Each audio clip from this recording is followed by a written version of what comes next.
What is up, everybody, and welcome back to the Season 7 Finals. I am your host, Justin Kruger, community developer on Rainbow Six Siege, and we are about to reveal Operation Parabellum, Year 3, Season 2 operation that takes place in Italy. This crowd is hyped to hear all the information that is coming in Season 2, and to help me break this down, please keep that excitement going for my amazing panelists, Jeremy Dowsett, level designer on Rainbow Six Siege, and Alexander Karpazis, presentation director on Rainbow Six Siege. Please give a big round of applause. Jeremy, how's it going, man? I'm doing pretty good, buddy. How are you? Doing great. You enjoying yourself at the finals? I'm loving it. It's tense. And this is the first time on a panel, as well as Alex. It's your first time, too. Alex, how are you? I'm loving it. It's amazing. Yesterday, today, the matches are incredible. The matches are incredible. This crowd has been incredible. We love you guys. Yes, we love you so much. And thank you to everybody tuning in on Twitch, YouTube, Mixer, across the board on all the streaming channels for Operation Parabellum. We're really excited to get into Operation Parabellum. Of course, coming with Operation Parabellum, we have 2 new defending operators and a new map villa. And let's start off with that new map villa. Jeremy, let's break it down. How would you describe Villa for the people? Villa is the kind of place you'd want to go on vacation if you're in Italy. It's a beautiful, massive villa, vineyards, beautiful vistas. It's lovely. It's picturesque. It's exactly what you would think a villa in the countryside of Italy would look like. Exactly. It's just really pretty. And it's, you know, the art team did a really great job. But as per usual, with anything that's rainbow, there's a darker side to it. The family has been forging and selling art, and Alibi was there undercover a long time ago, and Rainbow's coming in to put a stop to it. As always, there's a beautiful side. This map looks gorgeous, but there is chaos and destruction and a lot of things going on this map. How does it play? The map plays really well balanced. When I went through and started designing this map, it was made to go ranked and to go pro straight away. So there was a lot of focus on navigation and flow and viability of the bomb sites. And it is one of the most competitive maps. You built it this way. You worked on this from the ground up. Yes. Where did you start when designing this map? I started with a pen and paper in 2D. I'd just go and look at the silhouette of the building and how it's going to look overall in just the world. And then I go through and start mocking out where I want to put corridors, rooms, you know, and the flow from outside to inside. And I go through and I start mocking it up bit by bit, just on paper. And then I rough in the bomb sites, think about it, do a few iterations, and I go straight through and I just start building it, and then we start playing it straight away. Right, so you start off with old school pen and paper. That's really old school, Jeremy. Yeah, I'm an old man, what do you want? You've been designing levels in this industry for a very long time, and you always start off with that pen and paper. That's something that you design, and from that you iterate, you build it in 3D, you create different designs from it out of that, and then you create this flow, and you test this flow, and you make it competitive in a way that feels good as a game, as an experience. It's iteration and learning as you go. You really need to just look at it, look at the angles, look where the doors are, look where the windows are, and look at the rotations that can possibly happen from the design. And that's one of the great things about being a level designer, is you can just go through, and if it doesn't work, you can just erase it and start again. And you know, there's been a lot of different versions of this map. Very early on, when we started playtests with the pros liked it. They loved it. They were like, okay, this is going to be a good map. There was one bomb site that wasn't really that viable, but I just went through and reworked it and actually just made it just that much better. It was, you know, a couple of days worth of work, and then all 4 bomb sites are viable, and it just go and keep going. You know, if it doesn't work, start again. So through these playtests, you tweak it, you work it, you rework it, you maybe change a few things, and they felt as though this was very competitive. You've been talking about how it's a competitive map. What makes it so competitive? I believe the reason why it's so competitive is because of the viability, one, of the bomb sites and the rotation possibilities on the bomb sites. And then when you add in the destruction of this map and how many walls are destructible, you can open up a bomb site, you can open up an avenue to attack, you can shut down avenues as defense. it takes a long time, but we went through it and we just got it perfect. And you know, it's going ranked, so it's great. Yeah, it's going in ranked, of course, and it is being considered for the upcoming Pro League as well, which is really exciting. So let's break down some of the strategy that is going to be seen or potentially seen on this new map, and let's start with the tactical view of the attackers and where they're going to spawn. So let's take a quick look at that. So here is the outside. You have 3 main entrances: the main entrance, the fountain, and the ruins, or 3 spawns. You have 3 spawns. Main entrance you can go through, and this map's a little bit different. There's actually safe-ish entrances to the basement. So Safe-ish. Safe-ish. It's like, nothing's safe in Rainbow, right? Right, exactly. So from the main entrance, you can go through the cellar into the basement. From ruins, you can go through the side and then go through to the crypt entrance, and same from the fountain. So you've got 3 really great spawn points and 3 really great avenues just to get to the building. And when you see it, it's easy to call out, and it's really nice, and the paths are really good and quite well balanced. So you've been talking a lot about inside the building, so let's take a look inside the building. Let's go inside and break down the defenders' points with their bomb sites as well. And let's start off with the first floor, and let's take a look at the 2 bomb sites on the first floor. On the first floor, we do have kitchen, dining, and lounge library. Let's start off with that first bomb site, kitchen dining room. What's the strategy that we're going to be seeing on that, Jeremy? Kitchen dining is really interesting because just at the back of the kitchen there's a set of stairs that go down through the pantry into the basement. So you've got a really fast rotate that allows you to go through basement, back up and out, and there's hatches as well. What's different with this map is we actually don't have any exterior access to any bomb site, so you always have to go through a room. You have to commit to the bomb site. You can't just jump through a window, plant, and run away. Yeah, and as we're going to be seeing in this bird's eye overview, you are going to see a lot of buffer rooms. What's the design intention behind buffer rooms? The reason for the buffer rooms is because we want the team to commit to the plant. We don't want them just to jump in and then go far back and like hold their plant from a long distance. We want them to have to stick around and actually try and defend it. And that's the reason why we did it, just to make it way more viable and more competitive. And you know, when our earlier talks about this map, there was actually one of those entry points and became just way too easy to access the bomb site. But you guys changed that. Oh no, we flat out changed it. Kitchen dining, it was a little bit too easy to get into the bomb site from the fountain. So we changed it, added a few different paths and a few more destructible walls, and just locked it down to make it way more viable than it actually was at that time. But that's the beauty. That's the beauty of having the pros come in and actually have their feedback, and even high-ranked players come in and play. Cool. So let's stay on the first floor here and take a look at the second bomb site, which is Lounge Library. Tell us a little bit about Lounge Library, Jeremy. Lounge Library is super interesting, and you should see in that info. In the lounge, there's this little nook that you think is the best place to go and hide. A little nook and cranny? Little nook and cranny. But just behind if you don't reinforce the walls behind that nook, then you're just completely open for like someone shooting through the wall. You have to remember that between the first floor and second floor, it's completely line of sight. Everything's destructible apart from the top of the stairs, so it's really easy to defend and attack a bomb site from above if you really want to. So, and that line of sight floor is really going to become crucial for defending these or even attacking these, because you can put pressure on the defenders from that site, as we've seen a lot on a map like Border that does have one of those line of sight floors. We saw that a lot this weekend, where people are pushing through that or even defending through that as well. It's one of the great things to see the strategies that come out when the maps are actually released, and same thing when this comes out on the test server on Tuesday. I'm going to be really interested, and I'm going to be watching how people play it, and that line of sight floor is going to be key, especially if you're attacking these bomb sites. Absolutely key. So that is a look at the first floor. Let's take a look at the second floor, and the two bomb sites that we have there are Aviator, Games, and Trophy Room, and Statue Room.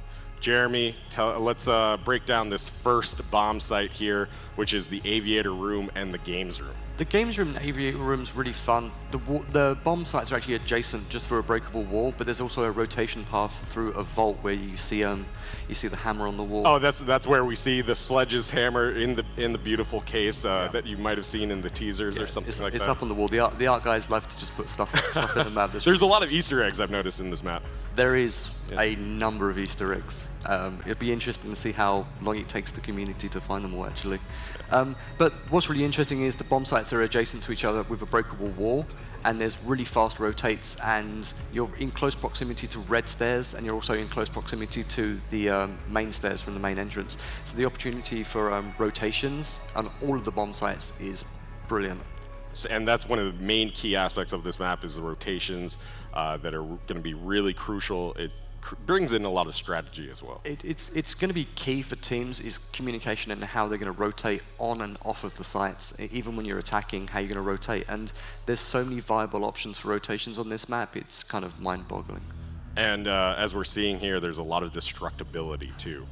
Yeah, with the new auto shotgun, you can just take walls out. It's like you can just open up flank paths and just destroy. Italy gets destroyed on a daily basis when we're playing it, and it's really always interesting. And again, when I start building the map, I start with all of the walls being destroyable, and then I start taking them out to balance the sites and to balance the flow. That's really interesting. And now you mentioned rotation, and let's take a look at the second bomb site on the second floor, which is trophy and statue. There's a really key part of this bomb site that I'll allow you to talk about. Yeah, this one's really interesting. It's actually my favorite bomb site. It's because the bombs are across an alcove, across the red corridor. So basically, you can fight across the alcove, which is really interesting. You're super close to the astronomy room, which allows you to get downstairs to the main red corridor again. But you can always just vault over the railing straight into the red corridor. There's also a breakable wall at the end where you can break the wall and try and control the red corridor from above, but it's a hard thing. It's a hard thing to achieve. And we're taking a look at that alcove right now, or just a few moments ago. That becomes a really critical point of chaos and tension. But it also allows for strategy with the rotation as well. Even if you have a bomb site on the first floor, or maybe even especially if you have a bomb site on that first floor, and you're defending or attacking from that second floor, that's a quick way down to push the site. It's super fast and it's quick for anyone to get through and rotate. Obviously, in the bedroom, there's a hatch you can blow as well. But there's also the other thing is there's the skylight, and if you're feeling brave, you can try and attack the bomb site from the skylight. We saw a really good skylight play there in the last map. That was where it was bomb rested. Yeah, it was just absolutely amazing. incredible. So that is the first floor and the second floor broken down. Let's take a look at the basement. The basement is really crucial for many different reasons, especially because there's no bomb site there. But it comes into play. It really becomes a crucial point. Why is it so important? It's really important because it's key for the rotations. Because you've got the main stairs, the pantry stairs, the red stairs. This is where you're going to rotate through all of the time. That's also where you're going to enter from, because if you come through the crypt tunnel or you come through the cellar tunnel, you're coming through to those massive wine barrels that you're seeing on screen now, and you're entering through the barrels, and as soon as you blow that, you're giving away your position. But you can also just come through the garage, which you're not going to make any noise, it's just a door there. But what's really fun is you see the hatches in the ceiling, and you see all of the stairways and all the ways to go. So when you're defending kitchen dining, you're gonna rotate through this. When maybe if you're up in statue trophy, you need a quick rotate, you might end up coming back through and up around, and it allows for really good flanking paths. So it's a really viable way for the attackers to push in, meaning that the defenders may have to have one roamer down in the basement, or even really just keep an eye on that, especially if they're on that first floor and they don't want to get pressured too early from the basement. That's going to be pretty key. The map is roamer friendly, that's for sure. Roamer friendly map. But it's tense. It's tense. Really. I know the map like the back of my hand. I've been building it for 8-9 months now, and I'm surprised by the different ways that I get killed almost on a daily basis in this map. Just different ways of getting killed, a lot of angles, a lot of destructibility. That is a really amazing map, and I cannot wait for players to get their hands on this map. And you'll be able to play Villa for the very first time on the test servers starting May 22nd, which is Tuesday. Yeah, it's Tuesday. It's so short. So close. I'm super excited. Fans here are really excited. I'm glad the fans like it. It's going to be so much fun. They're finally going to be able to play your baby Villa. It's released into the wild. Now I get nervous because I don't know, you know, the Rainbow community is great and it's very polarizing. They're either going to love it or hate it. I always say it's like Marmite, you know, you love or hate it. And I'm hoping the community really likes it because I had a lot of fun. The production team had a lot of fun building this. You know, hats off to the entire production team in Montreal because I think we pulled off a really great competitive map. Awesome. Well, that is a look at Villa, but that is not everything that is coming in Operation Parabellum. Of course, we also have our 2 new operators, Maestro and Alibi. They are defense operators. The crowd here is hyped to take a look at them for the very first time. And of course, Operation Chimera may have favored the attack side, but Operation Parabellum will favor the defense. Let's take a quick look at the UB blog video breaking down these 2 operators. The new Villa map coming to Rainbow Six Siege in Operation Parabellum may look like a nice spot to relax. But attackers will need to be on high alert to deal with the devious gadgets that the 2 new defending operators from the Italian CTU are putting into play.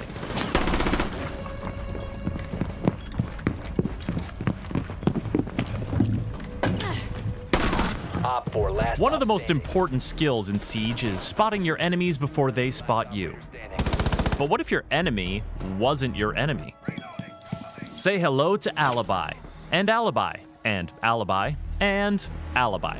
Only one of them is your opponent. The rest are holographic decoys. Alibi can throw her 3 decoys anywhere, but they'll only deploy if they have the space. They can't hurt you, but if you shoot them or touch them, your position will be compromised immediately, and you'll be marked repeatedly for the next few seconds, which is bad. You're exposed. Watch out for decoys pretending to spawn peek, and decoys pretending to hold angles. Watch out for decoys that used to be decoys but are now just Alibi, pretending to be a decoy. Doing any damage to the base of the decoy will destroy it, and as long as you don't shoot or touch the hologram while doing it, you won't be marked. Twitch is an especially good decoy hunter. Thatcher can disrupt them for a bit, and Glaz's sight won't be fooled. You can also keep an eye out for visual discrepancies. The decoy always wears Alibi's default clothing and wields her Storm SMG without any attachments. So if you see Alibi wielding the new ACS-12 shotgun, you'll know she's the real deal. So what happens if Alibi chucks a decoy outside? Well, like a defender who runs outside, the decoy gets marked. But marks are different when Alibi's in the match because they don't reveal the operator's identity. So a decoy deployed outside and a defender that runs outside will look the same unless the attacker can actually see them with their eyes. Though the decoy's mark expires after 10 seconds, that's 10 seconds with a lot of opportunity for mischief. And mischief just might be Alibi's most effective weapon. By making you doubt your own eyesight and second-guess your own reflexes, Alibi gets in your head, and that's not where you want a defender to be. 5 seconds remaining. Now, we all know how powerful cameras are in Siege. But the second new defender, Maestro, is equipped with cameras that are a new kind of powerful. Behold the evil eye. It's bulletproof. It can see through smoke. It shoots a frickin' laser beam. Maestro can plant his evil eyes on floors or walls just like Jaeger does with his ADS. And once installed, they're hard to get rid of. Bullets or melee hits won't work.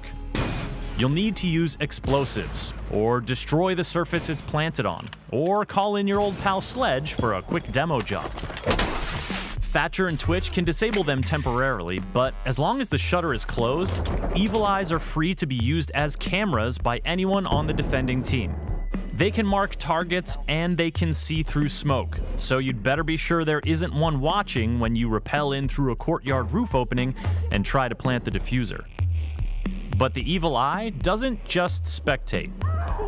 When Maestro is using one and aims down sights, the shutter will slide open to expose a laser. Once the shutter is completely open, Maestro can fire the laser to destroy drones, blow up breach charges, and damage attacking operators. A single shot may not do a lot of damage, but you can fire in rapid succession, and this can be very dangerous for an attacker with low health.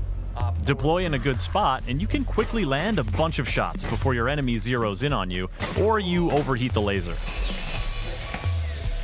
When the shutter is open, the Evil Eye is vulnerable to gunfire and melee attacks. And remember that the laser won't interrupt a diffuser plan. It's up to Maestro and his LMG or ACS-12 shotgun to clear the room. If you seek dastardly new gadget strategies, prepare for Operation Parabellum. And to keep up with the latest in Rainbow Six Siege, visit us at news.ubisoft.com and subscribe to the Ubisoft YouTube channel.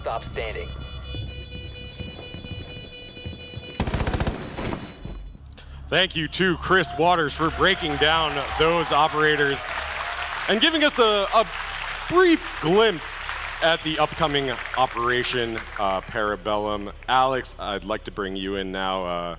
Please allow us to break down these operators a little bit further, a little bit more in detail. Let's do it. Yeah, because there's a lot to unpack in that video. And let's start off with Alibi. Who is Alibi? Let's get to know her. Sure. Her personality is someone who's very stoic and reserved. Her background is she immigrated to Italy at a young age. Then she grew up, joined law enforcement, and succeeded there. She joined GIS and actually went undercover in operations for them. And that's really where she kind of learns her tricks of the trade, deception, manipulation, the mind games, and that translates right to the gameplay. Yeah, and speaking of her gameplay, she has comes equipped with an amazing gadget. Yes. This is one of the most unique gadgets I've ever seen in Rainbow Six Siege, this holographic image of herself. How does she play? Yeah, so she is a trickster, and she's a bit of a hybrid character where she roams, she places, they're called prismas. She gets 3 of these decoys to plant around. And then it's all about counterintelligence, pretending where you are when you're not actually there, or misleading the enemy team into thinking you're in many places at once. And as we saw with Maestro, he is a true form of intelligence gathering. That's right. But Alibi kind of falls in this middle ground where she's not technically a trap operator, but she's not technically an intel operator, but she has these counter intel abilities. Yeah, there's a duality to that. And also she can receive intel if you happen to shoot her decoy or drone through the decoy. Or even throw it outside and to pretend to be your decoy, as we saw in that. I mean, those are really interesting strategies that we've seen in your playtest while designing this operator. What did you feel what was the vision behind it? It was really about making the team second guess what you're doing at any given time. So we actually found that her decoy is hugely successful with beginner players and even expert players. Yeah. And so that psychology, let's break that down a little bit further, because I think that's really important that we discuss that psychology a little bit. From the day one of Siege, we are taught to aim for the head, shoot, and have really lightning fast reactions, especially on a pro scene stage like this. Yep. Now we're asking players to change that a little bit, or maybe not change it, but second guess themselves. And that's what's great about her. She introduces this kind of hesitation or doubt, and that means that Alibi can capitalize on that. Capitalize on it and create different strategies like we're seeing here, where it was, we have that House of Mirrors strategy, which is just so much fun, where you can deploy all 3 alibis and kind of just like mess around with have fun with that. It's attackers. Really annoying for an attacker to kind of pin down the right alibi. What do you think is the best strategy you've seen with Alibi? The House of Mirrors one is really great. There's also ways to synergize with her. So you plant a shield in front of her gadget to protect the base.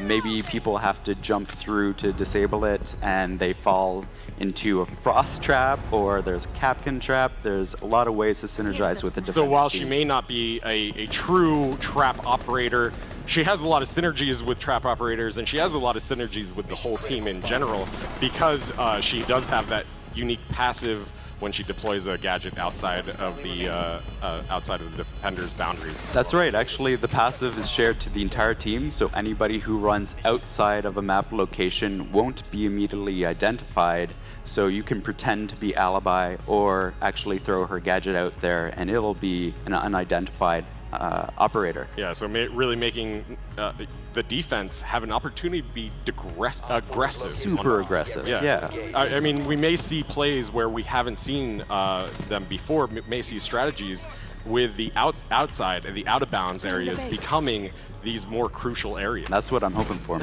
Absolutely.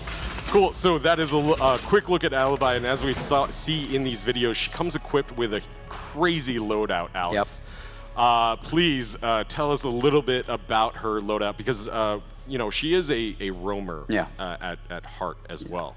So break down the loadout for us. So her signature weapon is a Storm SMG. So this is a high rate of fire, low damage, but fairly good accuracy, which means she's deadly in most distances. And as we're seeing, she's 3 speed, 1 armor. That's right. Yeah. So it helps her with mobility. It helps her set up before a match, place all of her gadgets, and start roaming and getting that intel on the team. And what about her second primary? She actually has, for the first time in the game, a shotgun pistol, which is hilarious and a lot of fun. And it actually synergizes well with her kit. You can make some peeking holes that you can set the gadget behind and kind of fool people into thinking she's peeking. Yeah, and one thing that we should note here, that there are speed changes coming with Operation Parabellum. So with the 3 speeds and the 1 speeds, there's a few things changing. Right, so 3 speeds are going to be a little bit slower and 1 speeds are going to be a little bit faster. But if you do have a secondary pistol equipped, you will gain a little bit of a speed boost, which means you could see an Alibi with a shotgun pistol running at your face. It's going to be cool. That's really scary. I'm a little frightened, including since she's going to have like 3 of herself around the map as well. So it's going to be terrifying. It's going to be a little bit terrifying.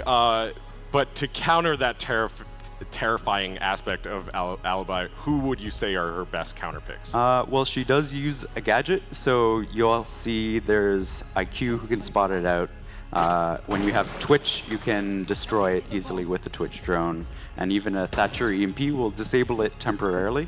One of the hardest counters is Glaz, of course. He'll be able to see through any of the decoys, and only the real Alibi will light up. Yeah, so if you do have, you know, a Glass peeking or somebody on defense trying to rush out, you will have Glass as an advantage there, because that's a really aggressive move. It is. You know, it would be hard to really pull that off. But also, as we're seeing with Thatcher, it temporarily disables the decoys, so it's not a full hard counter, but a little bit of a soft counter, just to know if she is doing that House of Mirrors trick. Clears the room a bit. Clears the room. What would you say is the best way to counter her? Honestly, if you get a super aggressive Alibi who's kind of roaming and playing like a run out, Glaz is going to be able to shut that down immediately. Yeah, shut her down, obviously see the outline of the true Alibi, and not get deceived. Right. Cool. So that is a look at Alibi, and now let's take a look at the Maestro. I love him so much. Maestro is a very charismatic leader. He has a bit of history with Alibi. He joined the GIS. After that, he went solo and ran his own boot camp. So he's a natural leader, a natural teacher, and now he's with Rainbow Six. He's a great operator to kind of hunker down and protect a point. And he just looks cool. Man, this guy has so much charm. I'm jealous. I love it. As we saw also, if you're following on Twitter, Gasam Milos cosplayed as Maestro and nailed it. He just nailed it. It was really awesome. I'm excited to see more cosplay of Maestro out there. But let's get into his gameplay. How does he play? Yeah, so his gadget is the Evil Eye, and he gets 2 of these. So these are turrets that he can place around the map. And you can place them anywhere, or just like Jaeger, you can put it on the floor, you can put it on the walls, and then you can use it as a camera. It can see through smoke, and it is bulletproof. But when you open up the visor, you can actually shoot some lasers. Shoot some lasers, and those lasers only deal about 5 damage per shot. It's right? low damage, and even though it's continuous, you can overheat it, so you can't just hold down and wait. So there is a little bit of a balance to it. Exactly, and when you're shooting the laser, it means that you can actually be destroyed by bullets. Right. So it's a little bit of a high risk, high reward there. Exactly. If you are trying to stop that bomb plan or trying to just harass people, Yeah. or just shoot people in the butt like I do with Twitch, that is a possibility. Yes, Yeah, it is. Absolutely. So he's sort of defined as a true anchor. What makes him an anchor? Well, he gives a lot of intel on a plant site. So you want to be able to position both your cameras on both plant sites, or at least destroy enough so you get that vision and you can start giving that intel to your team. And he has a few similarities to like an Echo, for example. He has that stopping power. He has that intel. Would you say he plays like an Echo, like a Smoke, or? He's actually in that same family of being able to stall. So if you see a plant going down, essentially if an attacker walks into a room and sees the camera, they're going to have to take care of it. Otherwise, you know that Maestro's feeding information about what you're doing. Feeding information, potentially even stopping that plant. Yeah.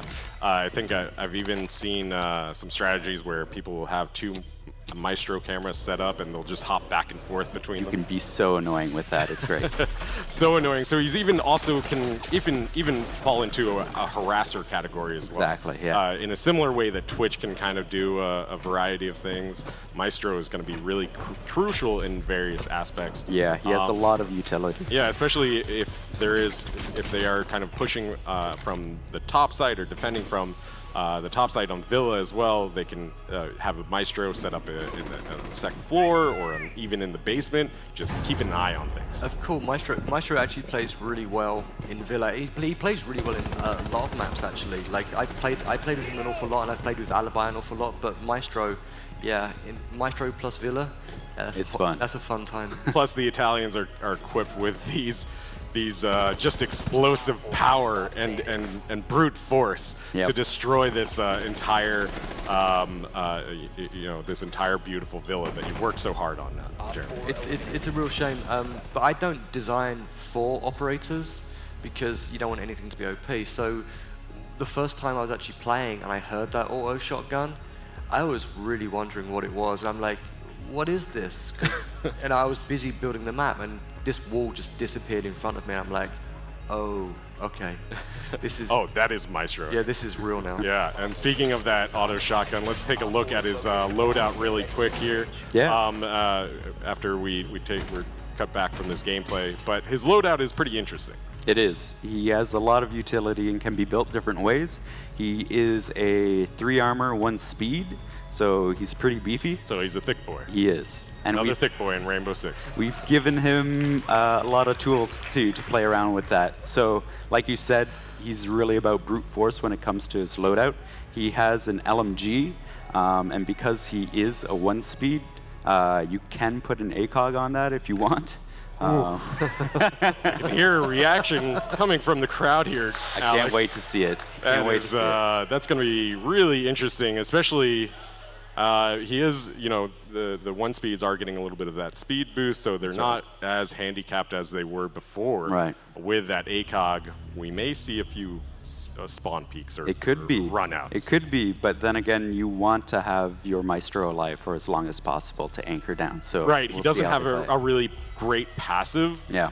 Because while the cameras are useful, Yep. they can be useful, the true utility of it comes with the laser. Exactly. So if he runs out and dies, then you're kind of defeating the purpose of having Maestro on the team. Right. Yeah, and as we see with Pick and Ban being introduced into the Pro League, that's going to be way more crucial in the future. Absolutely. Yeah.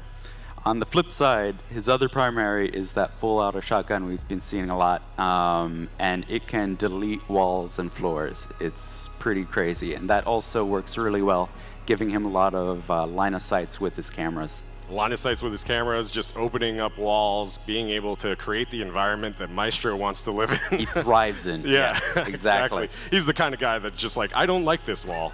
goodbye. It's gone. Yeah. I can see that, yeah. It's gone. It's just gone. Sorry, Jeremy just cries a tear every time Maestro deletes a wall. There's so much destruction in Italy, and as soon as he turns up, everything just goes away. But it's good fun. And he also has that revolver shotgun, too. So he can just create more hulls. Yep. Just 2 shotguns. Let's go. Yeah, It'll be fun. absolutely. So that's really awesome. I'm really excited to see Maestro in action. But who would you say are his counter picks? Again, it is a gadget, so you'll see the same kind of counters as you will with Alibi. You have IQ who can spot them out. You'll have Twitch and Thatcher who can disable it temporarily, which is incredibly useful. But of course, you want to destroy it too, so you do have Sledge that can just run up and smash it. Yeah, he can just smash it, which makes sense. It does. You know, it just logically, it's just like he has a sledgehammer. This is a camera. It's gonna be gone. Yeah, I really love that. But also, we mentioned Echo, we mentioned Smoke, we mentioned the pick and bans. Yeah. Do you feel as though Maestro is a good alternative to those? Because if there is a pick and ban, you could potentially see a map without a Smoke or without an Echo, and that means that Maestro could be picked alongside that.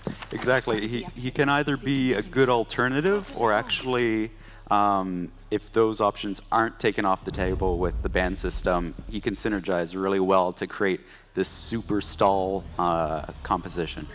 Yeah, and there's also one that we haven't touched on too, which is Dokkaebi. Dokkaebi, yes. She can pop into the camera. She can't use the laser, but she can use his cameras. She can use his cameras, Yeah. which is, man, that is really exciting. It is. That is really exciting.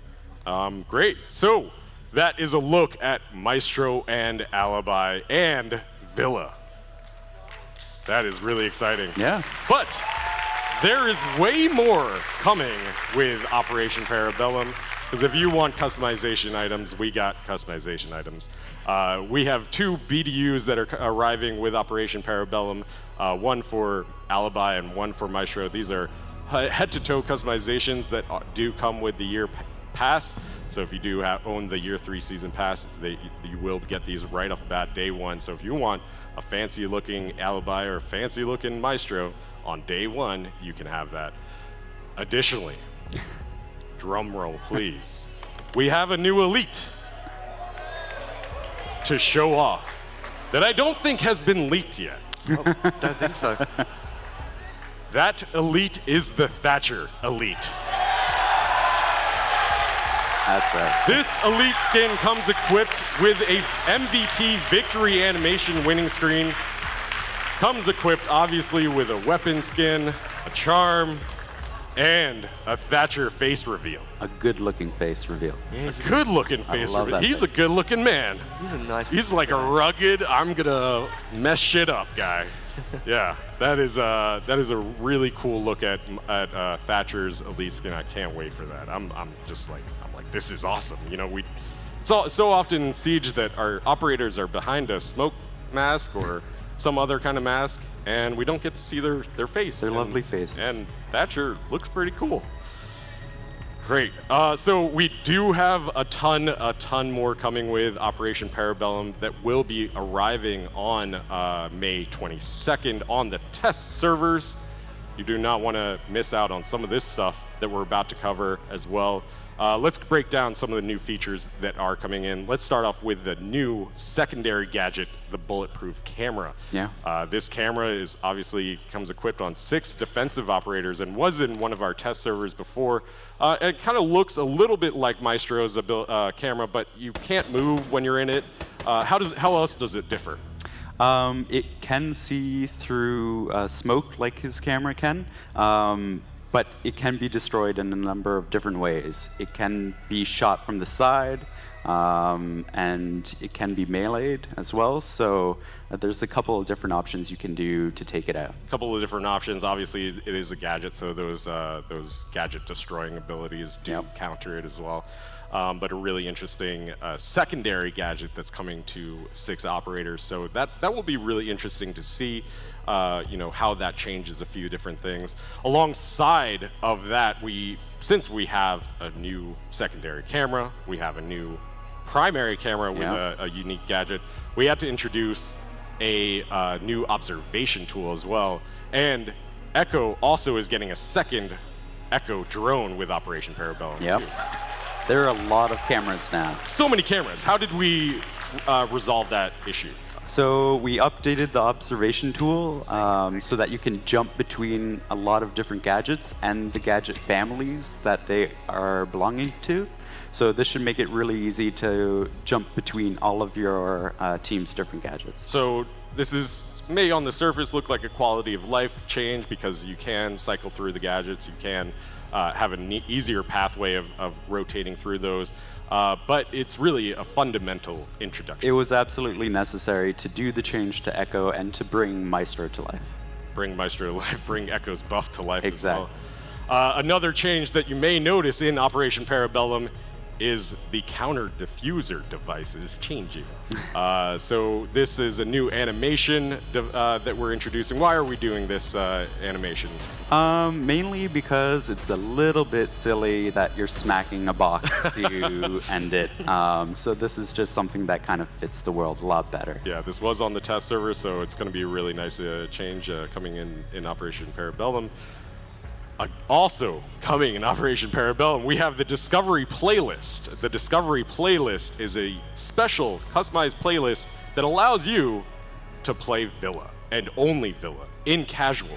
For 4 weeks at the start of the season, you will be able to play Villa and only Villa, so you don't have to play. Did you hear that guy? Yeah, he screamed. He screamed really loudly there. That's really great to hear the enthusiasm for this new change. Jeremy, you got to be thrilled to just play your map. I'm absolutely thrilled that people can not just go in and play it, and rather than play 10 rounds of house and get through, they can just go through, jump casual, and just practice. Just go practice and learn the map. There's a lot to learn, so I'm stoked that we have this playlist now. Yeah, it's really cool. I can't wait because I know that's been one of the biggest feedback. Whenever we do launch the season, they're like, oh, I got to play these maps and these maps and these maps just to play one round of the new map, and now you can just jump right into it, and that is going to be available for 4 weeks at the start of the season and will be available on the test server as well, so keep an eye out on for that. The final change, well, not the final change. We have a ton of more changes that we can't cover in this panel, and patch notes will be online on rainbow6.com on Tuesday, May 22nd. But one of the final changes that we're going to be discussing today is one that we announced at the Six Invitational, which is the map buff for Clubhouse. I know people really love this. Jeremy, the significance of map buffs are huge. Map knowledge in Rainbow Six is huge. So yeah. what is the reasoning behind these changes? Basically to bring it up to date, to make it more current, to make it more competitive. Wow, they really like this. To make it look better and to play better is why we do the map buffs. This map was a great map already. It's just so much better now. So much better, and it means that it's going to be interesting to see how the pros adapt, how every player adapts to that new change coming with Operation Parabellum, and it's becoming a key strategy moving forward as we're going to have more buffs in the future, including something that is way bigger than a buff, which is a rework of the map. Yes, there's reworks and buffs. Buffs are, we go through, rearrange the furniture, like someone's come around and been drunk and moved your table, is pretty much what a map buff is. A rework is we actually go through and we completely rework the map from the ground up, and basically you see a new map. New map. If you want more information on all of the things that we talked about right now in this panel, head to rainbow6.com and check out some of the dev blogs that we posted about all of these changes and more.